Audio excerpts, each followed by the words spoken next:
tulimaliza. Sasa ni wakati wa kufanya kazi. Ama namna gani? Si namna hiyo? Na nimesema ya kwamba kwa sababu tulimaliza siasa, sasa tuungane, tufanye kazi, tushughulikie maendeleo, ndio Kenya iweze kwenda mbele.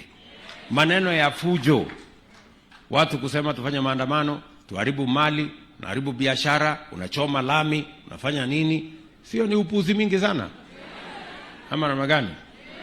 So mimi nataka niwaulize jameni, kwa unyenyekevu tufanye kazi hiyo pamoja, na mimi kama shemeji wenu, mimi nitakuwa mtu mwaminifu.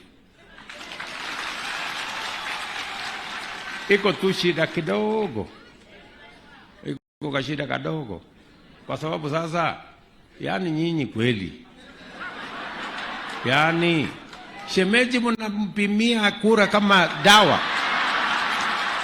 Hapana. Hapana, hapana. Hata nyinyi mnajua iko makosa. Hapana. Ama namna gani? Sasa mbona mnanyanyasa namna hii jameni? Mbona mnaniumiza namna hii? Na msichana wenu nimechunga mpaka amekuwa first lady. Sasa nyinyi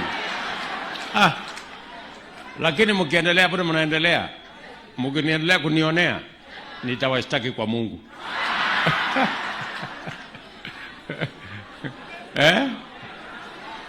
Tutarekebishana kidogo? Mutabadilisha maneno? Bwana. So otherwise mimi nawapenda sana, si ndio? Nawapenda sana, nawatakia heri na nawatakia baraka ya Mungu, na tuko pamoja na tutashirikiana pamoja na viongozi hawa wote, na Kenya tutasongesha mbele kwa pamoja.